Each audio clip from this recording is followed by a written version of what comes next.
말도 안 되는 일이 일어났습니다. 태평양의 한 섬이 한국에 점령당했습니다. 총 한 발 쏘지 않고 군대 한 명 보내지 않고 말이죠. 더 놀라운 건 이곳에 숨겨진 70년 전의 비밀이 있었습니다. 일본이 감추려 했고 미국도 몰랐던 그 진실을 밝히겠다고 호주 청년이 나섰습니다. 과연 이 머나먼 섬에서는 무슨 일이 일어난 걸까요? 왜 한국인들이 이 섬나라를 점령할 수 있었던 걸까요?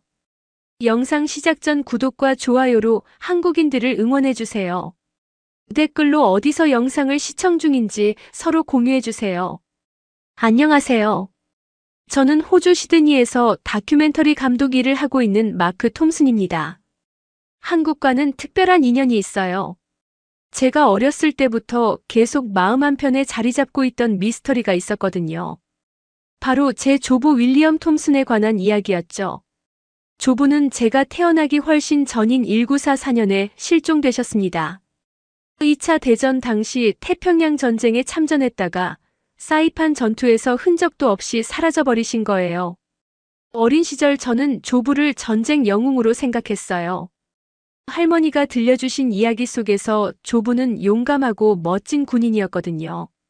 하지만 12살이 되던 해에 충격적인 진실을 알게 됐습니다. 조부가 실종되셨다는 것, 그리고 가족들이 70여 년 동안 그분의 죽음을 확인하지 못하고 있다는 사실을 말이에요. 그날 이후로 저는 밤마다 악몽에 시달렸어요. 어딘가에서 조부가 도움을 요청하고 계시는데 아무도 찾으러 가지 않는다는 생각에 괴로웠죠. 시간이 흘러 제가 다큐멘터리 감독이 된 것도 사실 조부와 무관하지 않았습니다. 진실을 찾아내고 기록하는 일이 제 천직이라고 생각했거든요. 특히 잊혀져가는 역사 속 인물들의 이야기를 발굴하는데 관심이 많았어요.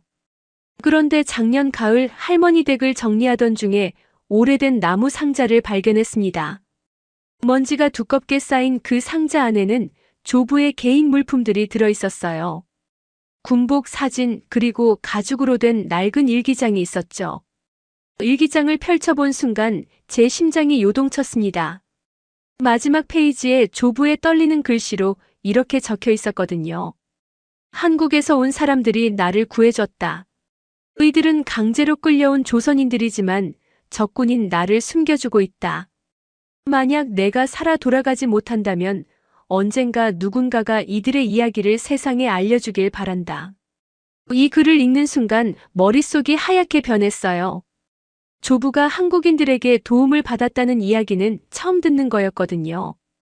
더구나 강제징용으로 끌려온 조선인들이라니 이해할 수 없는 상황이었습니다. 적군이었던 조부를 왜 그들이 도왔을까요? 그리고 그 후에 무슨 일이 일어났던 걸까요? 그날 밤부터 저는 잠을 이룰 수 없었어요. 조부의 마지막 부탁이 계속 머릿속을 맴돌았거든요. 누군가가 이들의 이야기를 세상에 알려달라는 그 간절한 목소리가 70여 년이 지난 지금도 제게 들려오는 것 같았습니다. 저는 결심했어요. 조부의 마지막 흔적을 찾아 떠나겠다고 말이죠. 태평양 전쟁에 대해 자료를 찾아보니 사이판 전투는 1944년 6월에서 7월에 걸쳐 벌어진 격전이었어요. 미군이 사이판을 점령한 후 인근의 작은 섬 티니안으로 진격했다고 되어 있었습니다. 티니안, 그곳에 조부의 비밀이 숨겨져 있을 것 같았어요.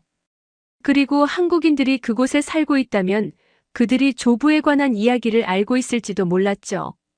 인천공항에서 티니안으로 가는 비행기에 몸을 맡기며 저는 가슴이 두근거렸습니다. 과연 70여 년 전의 진실을 찾을 수 있을까요? 조부가 마지막으로 만났던 한국인들의 후손들을 만날 수 있을까요? 그리고 그들이 조부에 대해 무엇을 기억하고 있을까요? 창밖으로 보이는 푸른 태평양을 바라보며 저는 조부와의 약속을 다시 한번 마음에 새겼습니다. 반드시 진실을 찾아내겠다고, 그리고 그분의 이야기를 세상에 알리겠다고 다짐했어요. 비행기가 사이판에 착륙하고 경비행기로 갈아타는 동안에도 제 마음은 복잡했습니다. 기대감과 불안감이 뒤섞여 있었거든요. 혹시 아무것도 찾지 못하면 어떡하지? 한국인들이 조부를 기억하지 못한다면? 이런 걱정들이 계속 머릿속을 스쳐 지나갔어요. 하지만 동시에 마침내 조부의 발자취를 따라갈 수 있다는 설렘도 있었습니다. 어릴 적부터 조부에 대한 죄책감이 컸어요. 가족들이 조부를 그리워할 때마다 저는 제가 뭔가 해야 한다는 부담감을 느꼈거든요. 특히 할머니가 돌아가시기 전에 마지막으로 하신 말씀이 가슴에 깊이 박혀 있었습니다. 윌리엄이 어디서 잠들어 있는지 알 수 있다면 얼마나 좋을까라고 하시던 그 애타는 목소리를 잊을 수가 없었어요. 경비행기에서 내려다본 티니안 섬은 생각보다 작았습니다. 하지만 그 작은 섬이 태평양 전쟁의 중요한 무대였다는 사실이 새삼 놀라웠어요. 히로시마와 나가사키에 떨어뜨린 원자폭탄이 바로 이곳에서 출발했다고 들었거든요. 그런 역사적인 장소에 조부의 마지막 이야기가 숨겨져 있다니 운명 같은 느낌이었습니다. 공항에서 렌터카를 빌리면서 현지 직원에게 한국인 공동체에 대해 물어봤어요. 직원은 친절하게 코리아 메모리얼이 있다고 알려줬습니다. 그곳에 가면 한국 분들을 만날 수 있을 거라고 하더군요. 차를 몰고 가는 길에 제 마음은 점점 더 무거워졌어요. 과연 그들이 저를 받아들여 줄까? 그리고 조부에 대한 이야기를 들려줄까? 온갖 걱정이 머릿속을 가득 채웠습니다. 사이판에서 경비행기를 타고 티니안에 도착한 순간 제 눈앞에 펼쳐진 풍경은 상상했던 것과 많이 달랐습니다. 작은 공항이지만 현대적으로 잘 정비되어 있었고 무엇보다 곳곳에서 한국어 간판들을 발견할 수 있었어요. 렌터카를 빌리면서 현지 직원과 이야기를 나누는데 그분이 한국말로 인사를 건네는 게 아니겠어요. 정말 놀랐습니다. 차를 몰고 섬을 돌아다니면서 저는 점점 더 신기한 기분이 들었어요. 이렇게 작은 태평양의 섬에 한국 문화가 이렇게 깊이 뿌리내리고 있다는 게 믿어지지 않았거든요. 한국 마트, 한국 식당, 심지어 한글로 된 교회 간판까지 있었습니다. 마치 한국의 작은 마을에 온 것 같은 착각이 들 정도였어요. 가장 먼저 찾아간 곳은 코리아 메모리얼이었습니다. 공항 직원이 알려준 그곳은 생각보다 웅장하고 엄숙한 분위기였어요. 강제징용으로 끌려온 조선인들을 기리는 추모비가 세워져 있었고 그 앞에는 한국어와 영어로 된 안내문이 있었습니다. 안내문을 읽으면서 제 가슴이 먹먹해졌어요. 수많은 조선인들이 이 작은 섬에서 강제 노역에 시달렸고 많은 분들이 고향 땅을 다시 밟지 못한 채 이곳에서 생을 마감했다는 내용이었거든요. 추모비 앞에 서서 조부의 일기장을 다시 펼쳐봤습니다. 한국에서 온 사람들이 나를 구해줬다는 그 문장이 새로운 의미로 다가왔어요. 강제로 끌려와서 고생하고 있던 조선인들이 적군인 영국군 조부를 도와줬다는 것, 그것이 얼마나 큰 용기와 인간애였을까 하는 생각이 들었습니다. 추모비에서 나와 근처 한국마트에 들어가 봤어요. 마트 안에는 한국 라면, 김치, 고추장 같은 친숙한 식품들이 진열되어 있었고 마트 사장님도 한국분이셨습니다. 저를 보더니 관광객이냐고 한국어로 물어보시더군요. 저는 서툰 한국어로 제 소개를 했어요. 호주에서 온 다큐멘터리 감독이고 조부의 이야기를 찾으러 왔다고 말씀드렸습니다. 사장님은 관심을 보이시며 어떤 이야기인지 물어보셨어요. 저는 조부의 일기장을 보여드리면서 1944년에 실종된 영국군 조부가 조선인들에게 도움을 받았다는 기록이 있다고 설명했습니다. 그런데 사장님의 표정이 갑자기 심각해지더군요. 잠시 기다리라고 하시면서 어디론가 전화를 거셨어요. 전화 통화가 끝난 후 사장님이 저에게 말씀하시길 한인 회장님을 소개해 주시겠다고 하셨습니다. 박미영 회장님이라는 분인데 이런 역사적인 문제에 대해서는 그분이 가장 잘 아신다고 하더군요. 약속을 잡아주셔서 그날 저녁에 만나기로 했어요. 오후에는 섬을 더 둘러보면서 조부가 있었을 만한 장소들을 찾아다녔습니다. 2차 대전 당시의 유적들이 여전히 남아 있었어요. 일본군이 파놓은 동굴, 폭격으로 부서진 건물의 잔해, 그리고 미군이 상륙했던 해변가까지 모든 것이 생생하게 보존되어 있었습니다. 그 풍경들을 보면서 70여 년 전 이곳에서 벌어졌던 치열한 전투와 조부의 마지막 순간들을 상상해 봤어요. 저녁이 되어 박미영 회장님과의 약속 장소인 한국 식당에 도착했습니다. 예상보다 젊어 보이는 40대 중반의 여성분이셨는데 첫인상부터 매우 열정적이고 감정이 풍부한 분이라는 느낌이 들었어요. 인사를 나누고 제 이야기를 들려드리는데 처음에는 관심 있게 들어주시더군요. 그런데 제가 조부의 이름을 말하는 순간 박미영 회장님의 얼굴색이 확 변했어요. 윌리엄 톰슨이라는 이름을 듣자마자 갑자기 일어서시더니 목소리를 높이셨습니다. 그 사람 이야기는 하지 마라. 당신이 뭘 안다고 여기 와서 그런 이야기를 하느냐고 하시면서 화를 내시는 거예요. 저는 완전히 당황했습니다. 무슨 일인지 이해할 수 없었거든요. 조부가 조선인들에게 도움을 받았다고 일기에 기록되어 있다고 설명드렸지만 박미영 회장님은 더욱 격해지셨어요. 그런 거짓말로 우리를 속이려 하지 말라. 그 사람 때문에 얼마나 많은 사람들이 죽었는지 당신은 모른다고 소리치셨습니다. 식당 안이 조용해지고 다른 손님들이 모두 저희를 바라봤어요. 저는 어찌할 바를 모르겠더군요. 분명히 조부의 일기에는 조선인들이 자신을 구해줬다고 되어 있는데 왜 이런 반응을 보이시는 걸까요? 혹시 제가 뭔가 잘못 이해한 건 아닐까 하는 생각이 들었어요.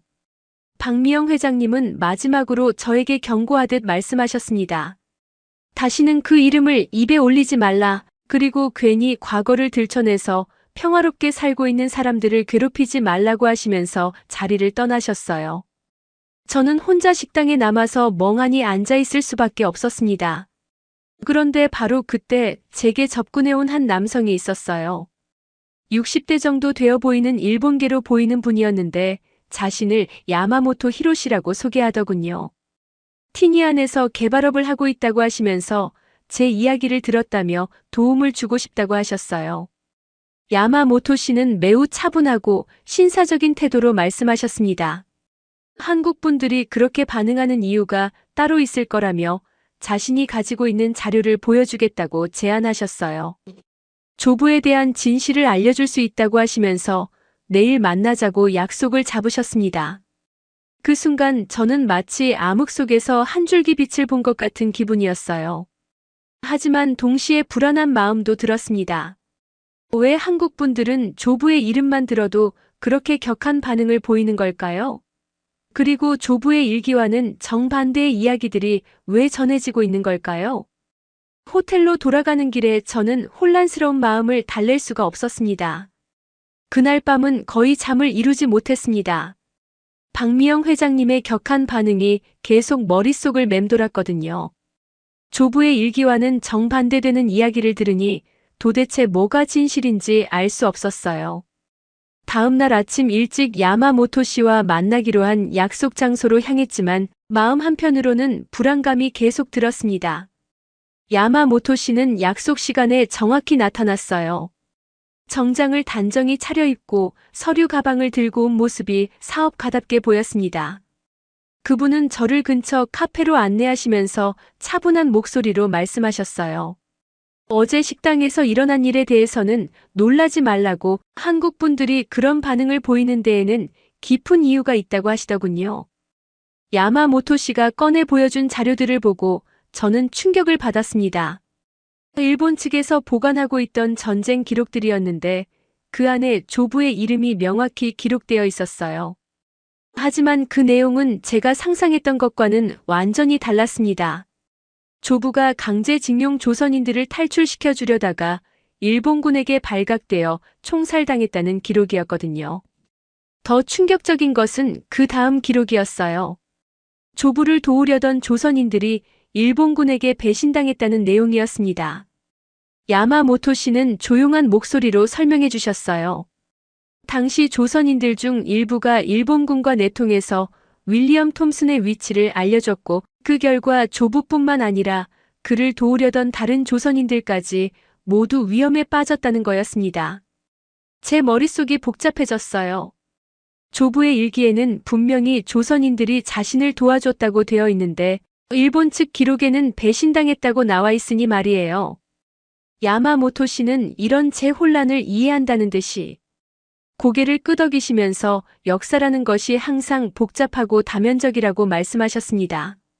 특히 전쟁 중에는 생존을 위해 어쩔 수 없는 선택을 해야 하는 경우가 많았다고 하시더군요. 그분이 보여준 또 다른 자료에는 더욱 구체적인 내용이 담겨 있었습니다. 당시 티니안에 있던 조선인들이 일본군의 감시를 받으면서도 몰래 연합군 포로들을 도와주고 있었다는 기록이었어요. 하지만 그 과정에서 내부 고발자가 생겼고 결국 많은 사람들이 희생되었다는 내용이었습니다.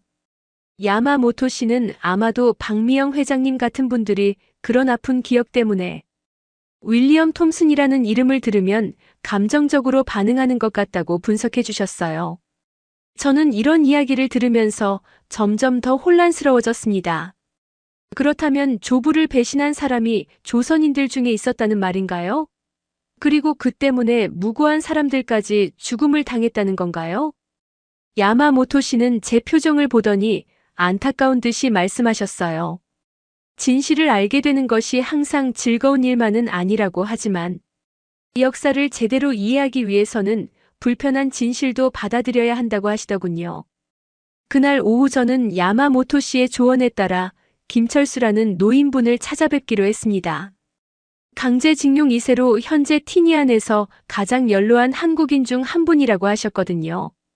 야마모토 씨는 김철수 할아버지가 당시의 상황을 직접 목격한 분이라며 그분에게서 정확한 이야기를 들을 수 있을 거라고 말씀해 주셨어요. 김철수 할아버지의 집을 찾아가는 길에 저는 마음의 준비를 했습니다. 아마도 또 다른 충격적인 이야기를 듣게 될 텐데 그것을 감정적으로 받아들이지 말고 객관적으로 판단해야겠다고 생각했어요.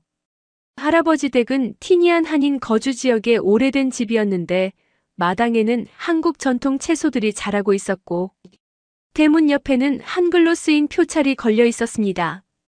김철수 할아버지는 70살이 넘어 보이는 분이었는데 첫인상부터 매우 과묵하고 단단한 느낌이었어요. 제가 자기소개를 하고 조부의 이야기를 꺼내자 할아버지의 눈빛이 날카로워졌습니다. 하지만 박미영 회장님처럼 격하게 반응하지는 않으시고 그냥 조용히 저를 바라보고만 계시더군요. 처음에는 말씀을 거의 안 하셨어요.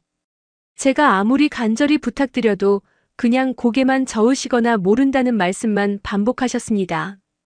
하지만 제가 조부의 일기장을 보여드리고 진실을 찾아서 제대로 된 기록을 남기고 싶다고 말씀드리자 할아버지의 표정이 조금씩 변하기 시작했어요.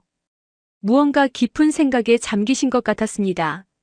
1시간 넘게 기다린 끝에 김철수 할아버지가 입을 여셨어요. 목소리는 낮고 거칠었지만 그 안에 담긴 감정의 무게가 느껴졌습니다. 할아버지는 당시 16살이었다고 하시면서 아버지와 함께 강제징용으로 끌려와서 일본군 비행장 건설 작업을 했다고 말씀하셨어요. 하루에 16시간씩 일해야 했고 제대로 된 음식도 주지 않아서 많은 조선인들이 병들어 죽어갔다고 하시더군요. 그리고 1944년 여름 미군이 상륙작전을 시작했을 때의 이야기를 들려주셨습니다. 일본군들이 패주하면서 조선인 노동자들을 모두 죽이려 했다는 거예요. 증거를 남기지 않기 위해서였다고 하시더군요. 그때 일부 조선인들이 숨어있던 미군 포로들과 만나게 되었다고 하셨어요. 서로 도우며 생존하려고 했다는 것이었습니다. 김철수 할아버지는 여기서 잠시 말을 멈추시고 깊은 한숨을 내쉬셨어요.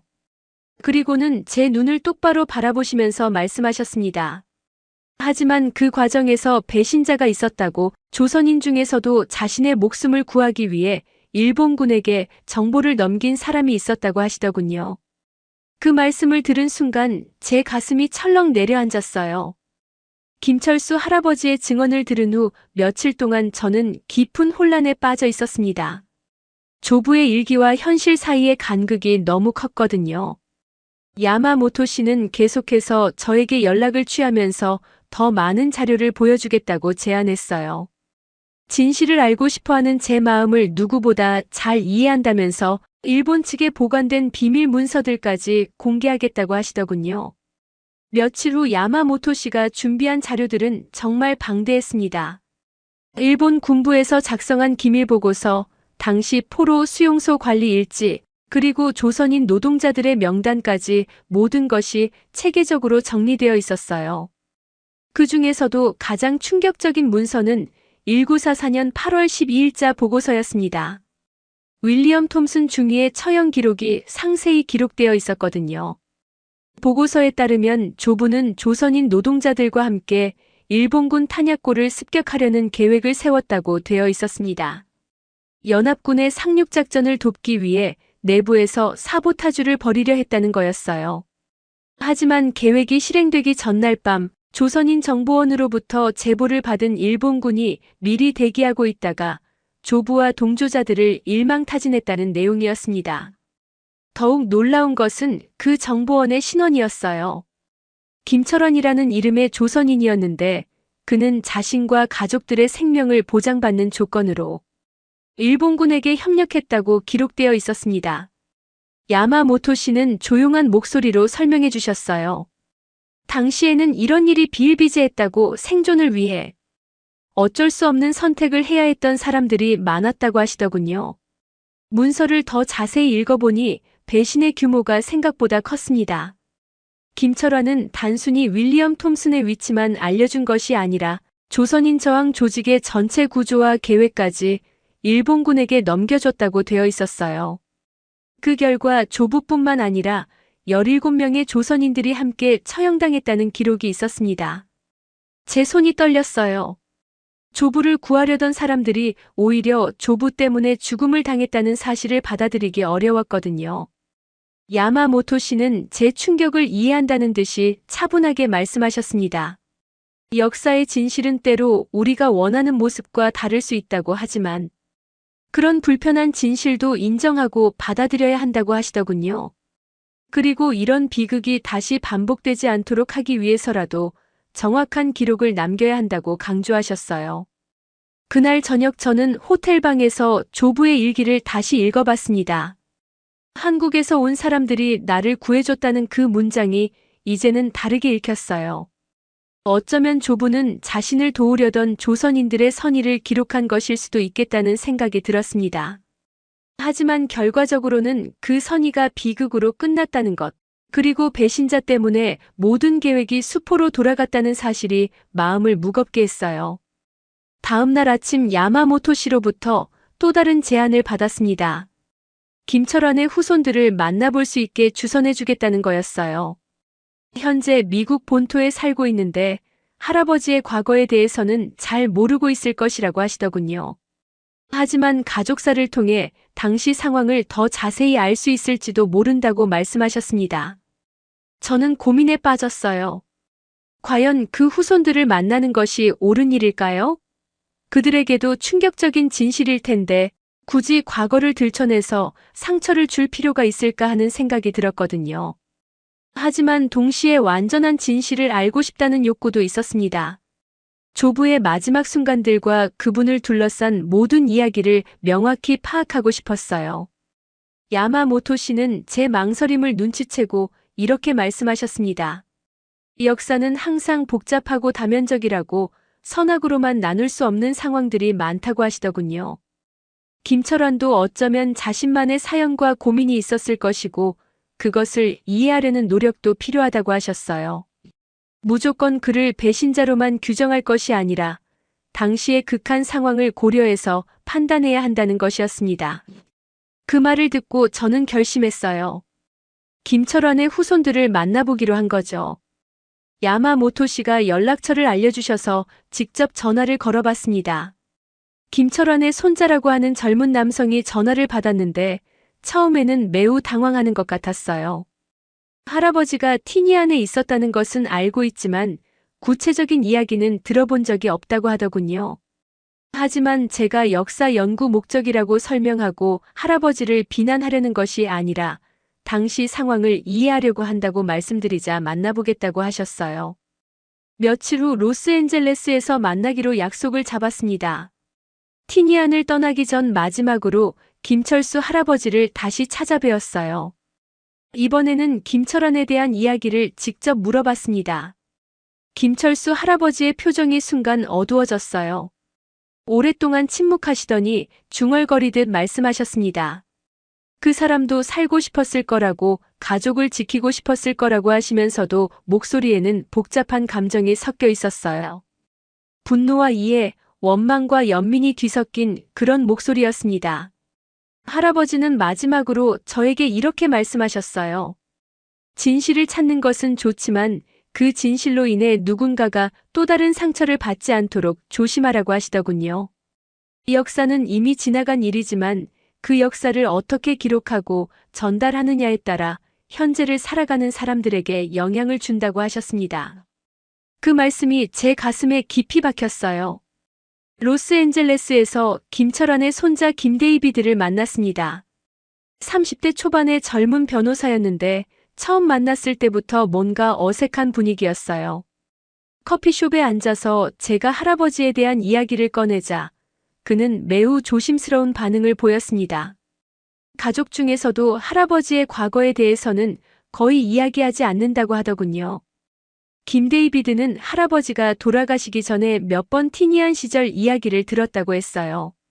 하지만 매번 중간에 말을 끊고 더 이상 얘기하지 않으셨다고 하더군요. 다만 늘 죄책감에 시달리는 것 같았다고, 밤에 악몽을 꾸시는 일이 많았다고 말해줬습니다. 제가 야마모토 씨에게서 받은 자료들을 보여주자 김 데이비드의 얼굴이 창백해졌어요. 그는 한참 동안 서류들을 들여다보더니 조용히 말했습니다. 할아버지가 돌아가시기 전에 하신 마지막 말씀이 생각난다고 하더군요.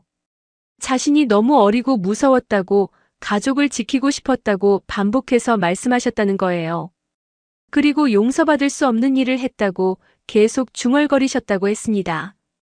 김 데이비드로부터 들은 이야기는 야마모토 씨의 자료와는 조금 다른 면이 있었어요. 김철환은 당시 19살의 어린 나이였고 일본군에게 가족들이 인질로 잡혀있는 상황이었다고 했습니다. 아버지와 여동생이 일본군 수용소에 갇혀 있었는데 정보를 제공하지 않으면 둘 다 죽이겠다고 협박을 받았다는 거였어요. 더 복잡한 것은 김철환이 윌리엄 톰슨과 개인적으로 알고 있었다는 사실이었습니다. 조부가 부상을 당했을 때 김철환이 몇 번 약을 구해다 준 적이 있었고 둘 사이에는 어느 정도 신뢰관계가 형성되어 있었다고 해요.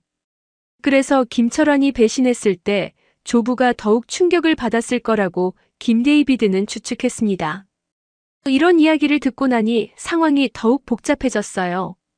단순히 배신자와 피해자로 나눌 수 없는 상황이었던 거죠.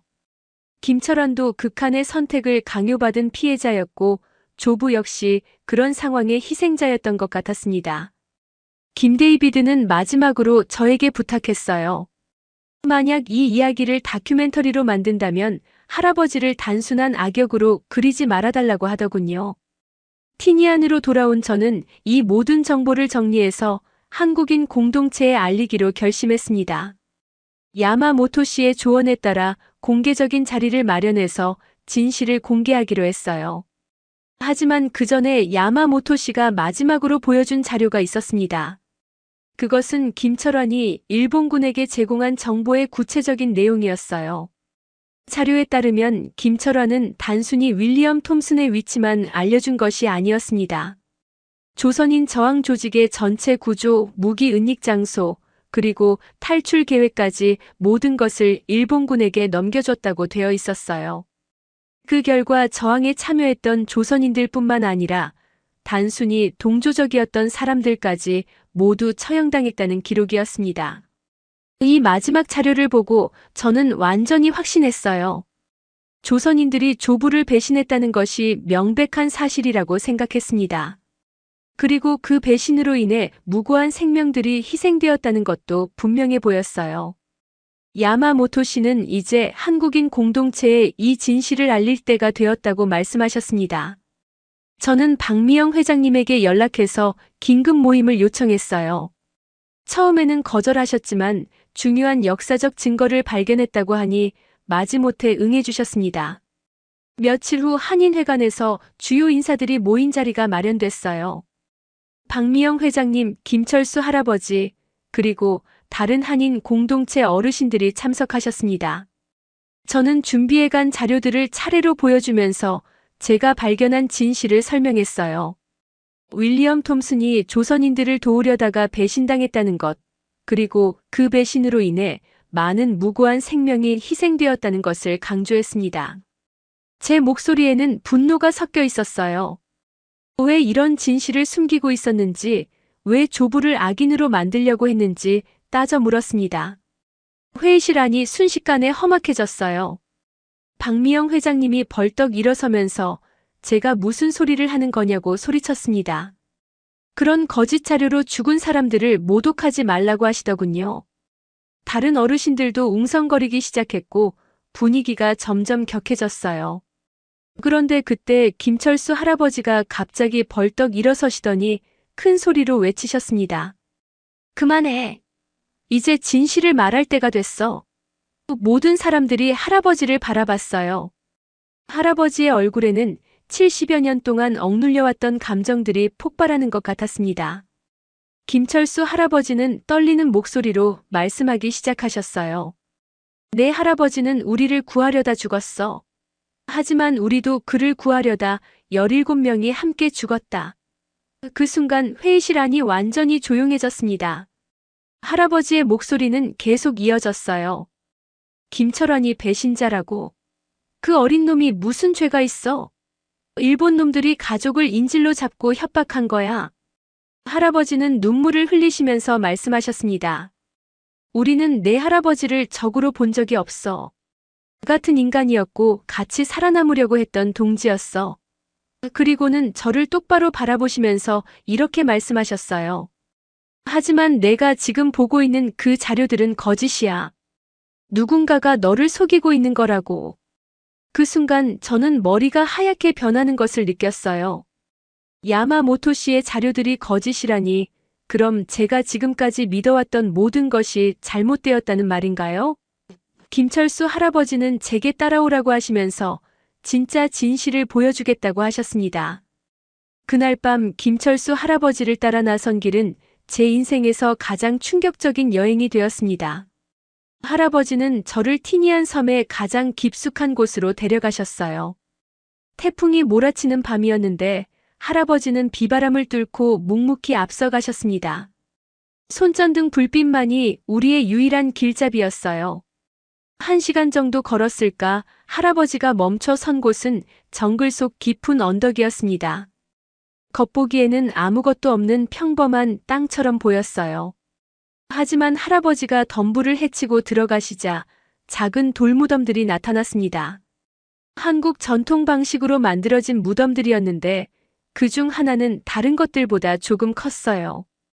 김철수 할아버지는 그 큰 무덤 앞에 무릎을 꿇으시더니 떨리는 목소리로 말씀하셨습니다. 여기 내 할아버지가 잠들어 계셔러. 제 다리에 힘이 빠졌어요.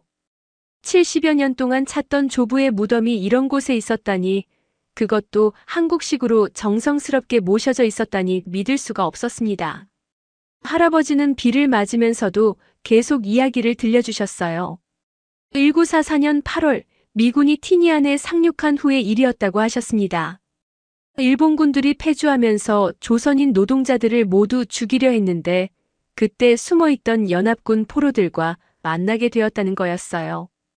윌리엄 톰슨도 그중 한 명이었다고 하셨습니다.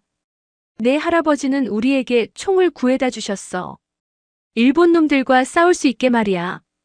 할아버지의 목소리는 감정으로 떨리고 있었어요. 그분은 영국군이었지만 우리를 동료로 대해주셨어.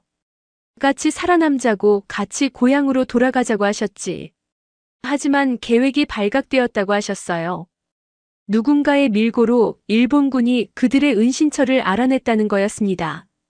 김철수 할아버지는 그때의 상황을 생생히 기억하고 계셨어요. 일본 놈들이 몰려왔을 때 내 할아버지는 우리를 먼저 도망가라고 하셨어.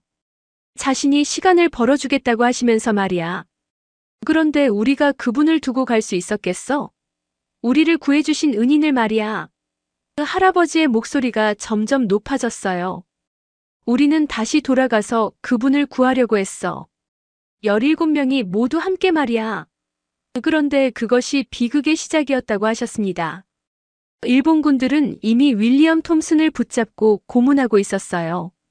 조선인들의 은신처와 계획을 불라고 하면서 말이죠. 하지만 조부는 끝까지 입을 열지 않으셨다고 합니다. 그분은 우리를 지키려고 죽어가면서도 한마디 하지 않으셨어. 할아버지의 눈에서 눈물이 흘러내렸어요. 결국 조선인들이 조부를 구하려다가 모두 발각되었다고 하셨습니다. 일본군과의 총격전에서 윌리엄 톰슨과 17명의 조선인들이 모두 목숨을 잃었다는 거였어요. 우리는 그분을 구하지 못했어. 하지만 그분이 우리를 구해주신 건 사실이야. 마지막 순간까지 우리를 보호해 주셨어. 김철수 할아버지는 무덤 옆에 작은 돌들을 가리키시면서 말씀하셨어요. 여기 함께 잠든 사람들이 그때 희생된 우리 동료들이야. 우리는 그분들을 한국식으로 장사 지냈어. 고향으로 돌아가지 못하는 영혼들이 외롭지 않도록 말이야. 그제서야 저는 김철원에 대한 진실도 알게 되었어요. 그는 실제로 배신자가 아니었다고 하셨습니다. 야마모토 씨가 보여준 자료들은 모두 조작된 것이었어요. 김철환은 오히려 윌리엄 톰슨을 구하려다가 함께 죽은 17명 중 한 명이었다고 하셨습니다. 야마모토란 놈이 내게 보여준 자료들은 모두 가짜야. 할아버지의 목소리에는 분노가 섞여 있었어요. 그놈의 아버지가 바로 우리를 죽인 일본군 장교였어. 야마모토 다케시라고 하는 놈이었지. 제 머릿속이 하얗게 변했어요. 야마모토 히로시가 당시 일본군 장교의 아들이었다니, 그리고 지금까지 저를 속여왔다니 믿을 수가 없었습니다. 그놈은 아버지의 죄를 덮으려고 지금도 우리를 괴롭히고 있어. 할아버지는 계속 설명해 주셨어요. 우리 한인 공동체를 해체시키려고 온갖 수단을 다 써왔어. 땅을 헐값에 사들이려 하고 젊은이들을 본토로 떠나게 만들고 우리의 역사를 왜곡하려고 하고 있어. 그때서야 저는 깨달았어요. 야마모토 씨가 저에게 접근한 것도 거짓 자료들을 보여준 것도 모두 계획된 일이었다는 것을 말이죠. 한국인 공동체를 분열시키고 그들의 정당성을 훼손시키려는 음모의 일환이었던 거예요. 그리고 저는 그 음모에 완전히 속아 넘어간 채로 한국 분들에게 상처를 준 것이었습니다. 김철수 할아버지는 제 손을 잡으시면서 말씀하셨어요. 이제 진실을 알았으니 제대로 된 이야기를 만들어줘. 내 할아버지와 우리 동료들의 진짜 이야기를 말이야. 빗속에서 조부의 무덤 앞에 무릎 꿇고 앉아 있는데 제 마음속에서는 수많은 감정들이 폭풍처럼 몰아쳤습니다. 분노, 후회, 감동, 그리고 사명감이 뒤섞여 있었어요. 야마모토 씨에 대한 분노, 진실을 제대로 파악하지 못한 제 자신에 대한 후회, 조부와 조선인들의 숭고한 우정에 대한 감동, 그리고 이 이야기를 세상에 제대로 알려야 한다는 사명감이 말이죠. 그날 밤 저는 조부의 무덤 앞에서 다짐했습니다. 반드시 진실을 밝혀내겠다고, 야마모토 씨의 음모를 세상에 폭로하겠다고, 그리고 조부와 조선인 동지들의 진짜 이야기를 담은 다큐멘터리를 만들겠다고 말이에요. 할아버지는 제 다짐을 듣고 고개를 끄덕이시면서 이제 시작이라고 말씀하셨습니다. 그날 밤 이후 제 삶은 완전히 바뀌었습니다. 야마모토 씨의 음모를 폭로하고 진실을 세상에 알리기 위한 본격적인 작업에 착수했어요. 가장 먼저 한 일은 한국인 공동체에 정식으로 사과하는 것이었습니다. 다음 날 아침 한인회관에서 열린 긴급회의에서 저는 무릎을 꿇고 사죄했어요. 박미영 회장님을 비롯한 모든 분들께 진심으로 사과드렸습니다. 제가 얼마나 큰 실수를 했는지, 그리고 여러분들에게 얼마나 깊은 상처를 입혔는지 깨달았다고 말씀드렸어요. 특히 김철수 할아버지께는 따로 찾아뵙고 더 깊은 사죄의 말씀을 전했습니다. 할아버지는 오히려 저를 위로해 주시면서 이제부터가 중요하다고 말씀해 주셨어요. 한국인 공동체와의 화해가 이루어진 후 저는 본격적인 다큐멘터리 제작에 들어갔습니다. 하지만 이번에는 혼자가 아니었어요. 박미영 회장님이 적극적으로 도와주셨고 김철수 할아버지를 비롯한 어르신들이 모든 증언을 해주시기로 하셨습니다. 그리고 놀랍게도 이준호라는 젊은 친구도 제게 큰 도움을 주었어요. 이준호는 28살의 3세 청년이었는데 겉으로는 반항적이고 한국 문화에 무관심해 보였지만 속마음은 누구보다 따뜻했어요. 처음에는 저를 경계하더니 진실을 알고 난 후부터는 적극적으로 도와주기 시작했습니다. 특히 그가 가진 전통 사냥 기술이 큰 도움이 되었어요. 티니안의 험한 지형을 누비며 숨겨진 역사의 흔적들을 찾아내는데 그의 안내가 필수적이었거든요. 이준호는 저에게 작살 사냥을 가르쳐 주면서 많은 이야기를 들려줬어요. 자신이 어릴 때부터 할아버지들로부터 들어온 진짜 이야기들, 야마모토 씨가 어떻게 한인 공동체를 압박해왔는지, 그리고 젊은이들이 하나둘씩 섬을 떠나게 만드는 그의 교묘한 수법들에 대해서 말이죠. 형, 우리가 여기서 밀려나면 할아버지들의 이야기도 다 사라져요. 이준호가 바다에서 작사를 던지며 말했어요. 그래서 저도 이 일에 참여하고 싶은 거예요. 우리 역사를 지키는 일이니까요.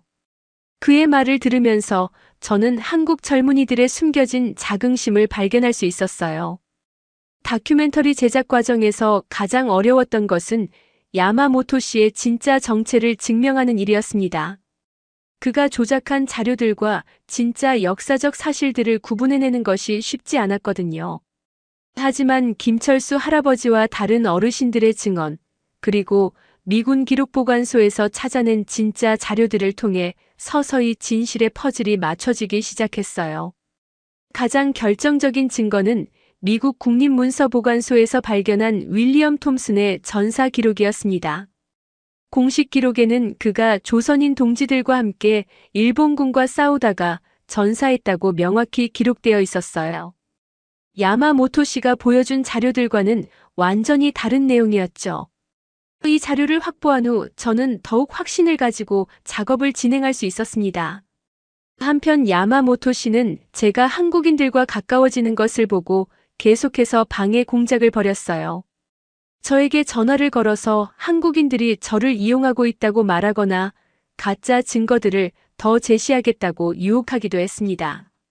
심지어는 제가 만들고 있는 다큐멘터리에 투자하겠다는 제안까지 해왔어요. 하지만 저는 더 이상 그의 말에 속지 않았습니다. 오히려 그의 이런 행동들이 제 다큐멘터리의 중요한 소재가 되었어요. 현재까지도 계속되고 있는 역사 왜곡의 실태를 생생하게 보여주는 증거가 된 거죠. 이준호는 이런 상황을 보고 분노하면서도 오히려 더 적극적으로 도와주겠다고 나섰어요. 몇 달간의 치열한 작업 끝에 마침내 다큐멘터리가 완성되었습니다. 제목은 티니안의 혈맥이었어요. 강제징용의 아픔 속에서도 지켜낸 인간의 국경을 초월한 동지애, 그리고 현재까지도 이어지고 있는 한국인들의 강인한 정신을 담은 작품이었습니다. 다큐멘터리는 먼저 티니안 한인 공동체에서 시사회를 가졌어요. 조부의 무덤이 있는 그 언덕에서 야외 상영을 했는데 많은 분들이 눈물을 흘리시면서 감동해 하셨습니다. 특히 김철수 할아버지는 이제야 진짜 이야기가 세상에 나왔다고 말씀하시면서 제 손을 꼭 잡아주셨어요. 그런데 놀라운 일이 벌어졌습니다. 다큐멘터리가 국제영화제에 출품되어 큰 반향을 일으킨 거예요. 먼저 호주 다큐멘터리 페스티벌에서 대상을 받았고, 이어서 미국과 유럽의 여러 영화제에서도 상을 받았습니다. 무엇보다 한국에서의 반응이 뜨거웠어요. 강제징용 문제에 대한 새로운 시각을 제시한 작품이라는 평가를 받았거든요. 국제적인 관심이 높아지면서 자연스럽게 야마모토 씨의 개발 계획도 무산되기 시작했어요. 티니안의 한인 공동체가 역사적으로 중요한 의미를 가진 곳이라는 인식이 확산되면서 함부로 개발할 수 없는 보호구역으로 지정되었습니다. 야마모토 씨는 결국 자신의 계획을 포기할 수밖에 없었어요. 더욱 놀라운 반전이 있었습니다. 다큐멘터리가 유명해지면서 여러 사람들이 제게 연락을 해왔는데 그 중에 일본의 한 역사학자가 있었어요. 그분이 제게 알려준 충격적인 사실은 야마모토 히로시가 실제로 당시 조선인들을 학살한 일본군 장교 야나모토 다케시의 아들이라는 것이었습니다. 그 역사학자는 아버지의 전쟁 범죄를 은폐하기 위해 야마모토 히로시가 지금까지 체계적으로 역사를 왜곡해왔다고 증언했어요. 티니안뿐만 아니라 다른 지역에서도 비슷한 활동을 해왔다는 거였습니다. 이 증언이 추가되면서 제 다큐멘터리는 더욱 큰 의미를 갖게 되었어요. 다큐멘터리 티니안의 혈맥이 전 세계에 상영되기 시작한 것은 제 인생에서 가장 보람 있는 순간이었습니다. 작품이 국제적인 주목을 받으면서 강제징용의 아픔과 인간의 존엄성에 대한 새로운 시각을 제시했다는 평가를 받았어요.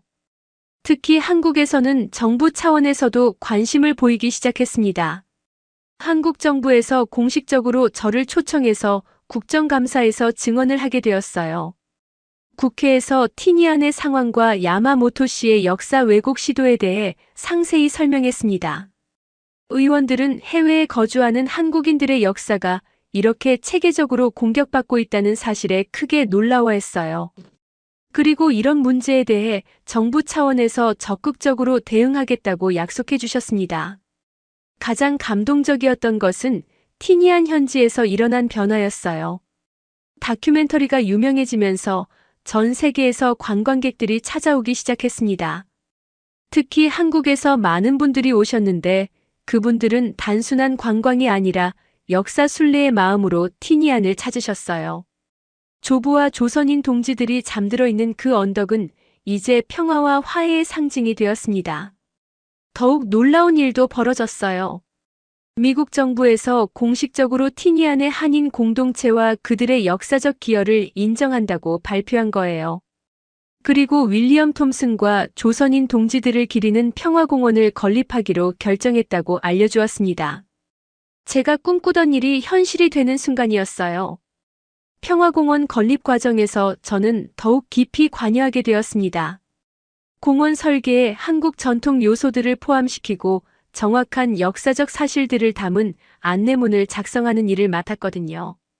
특히 김철수 할아버지와 다른 어르신들의 증언을 바탕으로 한 역사 전시관도 만들어졌어요. 이준호는 이 모든 과정에서 제게 큰 힘이 되어 주었습니다. 그는 자신의 전통 사냥 기술을 관광객들에게 가르쳐주는 문화 체험 프로그램을 시작했어요. 처음에는 한국 문화에 반항적이었던 그가 이제는 누구보다 자랑스럽게 자신의 뿌리를 소개하는 모습을 보니 정말 뿌듯했습니다. 형 덕분에 제가 진짜 한국인이 뭔지 알게 됐어요 라고 말하는 그의 모습에서 큰 감동을 받았어요. 박미영 회장님도 완전히 달라지셨어요. 처음 만났을 때의 그 격한 모습은 온데간데 없고 이제는 저를 가족처럼 대해주십니다. 한인회에서는 저를 명예회원으로 추대해 주셨고 앞으로도 티니안의 역사를 기록하고 보존하는 일을 함께 하자고 제안해 주셨어요. 야마모토 씨의 최후도 확인할 수 있었습니다. 그의 아버지가 전쟁 범죄자였다는 사실이 국제적으로 알려지면서 그는 더 이상 티니안에서 활동할 수 없게 되었어요. 그가 추진하던 모든 개발 사업들이 중단되었고 결국 일본으로 돌아가야 했습니다. 정의가 승리한 순간이었어요. 하지만 가장 의미 있었던 순간은 따로 있었습니다. 평화공원이 완공된 날, 저는 김철수 할아버지와 함께 조부의 무덤 앞에서 한국식 제사를 지냈어요.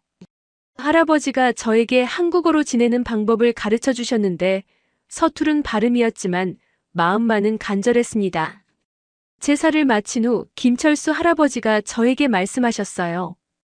이제 너도 우리 가족이다. 내 할아버지가 우리 동지였듯이 너도 이제 우리와 하나야. 그 말씀을 들은 순간 제 눈에서 눈물이 흘러내렸어요. 70여 년 만에 조부가 진짜 가족의 품으로 돌아온 것 같은 기분이었거든요. 평화공원에는 윌리엄 톰슨과 17명의 조선인 동지들을 기리는 추모비가 세워졌어요. 한국어, 영어, 일본어로 된 비문에는 이들의 숭고한 희생과 국경을 초월한 인간애가 담겨 있었습니다. 그리고 그 옆에는 작은 박물관도 만들어져서 당시의 역사적 사실들과 제가 만든 다큐멘터리도 상영되고 있어요. 제가 티니안에서 새로운 다큐멘터리 프로젝트를 시작한 것도 그 무렵이었습니다. 이번에는 현재 티니안에서 살아가고 있는 한국인들의 이야기를 담은 작품이에요. 강제징용의 아픔을 딛고 일어서서 자신들만의 공동체를 이루며 살아가는 사람들의 이야기입니다. 특히 이준호 같은 젊은 세대가 어떻게 자신의 정체성을 찾아가는지에 중점을 두고 있어요. 이 새로운 프로젝트를 진행하면서 저는 한국어 공부도 본격적으로 시작했습니다.